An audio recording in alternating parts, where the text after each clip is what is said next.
Today, I want to tell you guys the story of how I met my husband, or rather how I started dating my husband. I had been with this one guy for 7 years. Like, you even forget how to date. As in, honestly, you forget. What do people talk about on dates? What do people wear? Like, what do you, it's just such a difficult thing to have to go back into the dating scene. And I was just devastated. You know, when you are with someone and you just think, you are so sure you are going to end up like together. In fact, I had even nonad because I knew that I didn't need to be sexy for anyone else. It was a tragedy because then I had to try and lose all that weight. But anyway, we broke up. It was tragic, but it was just not working out. Yeah, basically like a year of me like being in relationships, but not really, like situationships here and there, whatnot. Nothing is working out.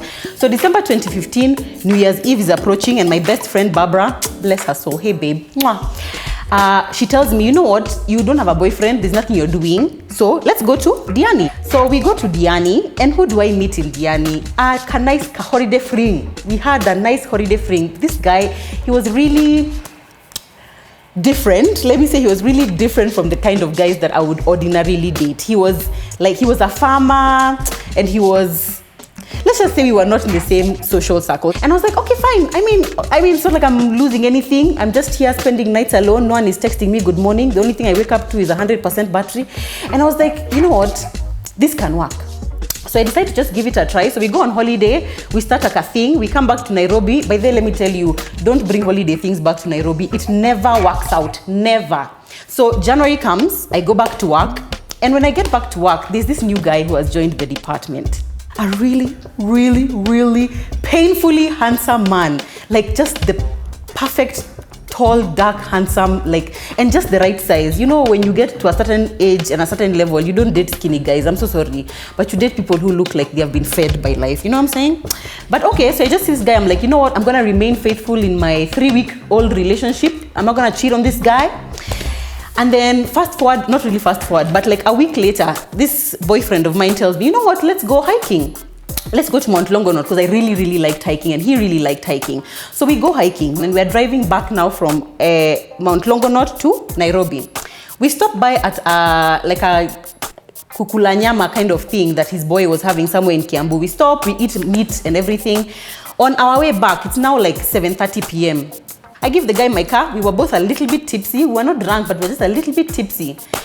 We drive. No sooner had we entered the vehicle, no sooner had we gone like 2 kilometers, we roll in the car. It was a tragedy. None of us were injured.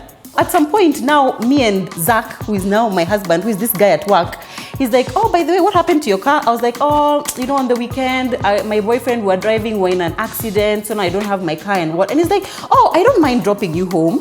So I was like, okay, but I live in Langata. He used to live in Parklands at the time. So I was like, okay, are you sure you can do it? He's like, yeah, it's fine, sure, I'll drop you home. Me, by the way, I used to be the kind of person who, when I know I'm about to meet a guy that I like, I've written down story pointers, so that in case things get awkward, you start somewhere and you're like, okay, education. So where did you go to school?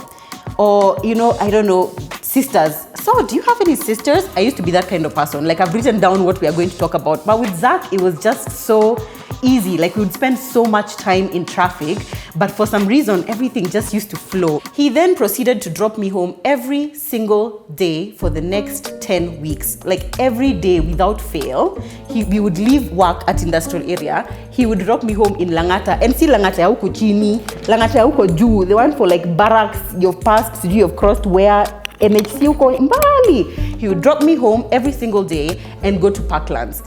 And of course, now my other real now boyfriend, who had been a boyfriend of 6 weeks, who had crashed my car, at some point started suspecting. He's like, you're really spending a lot of time with this other guy. Because I was like, yeah, I mean, you crashed my car, so someone has to take me home. Are you coming to pick me up to take me home? You are not. Actually, you are not.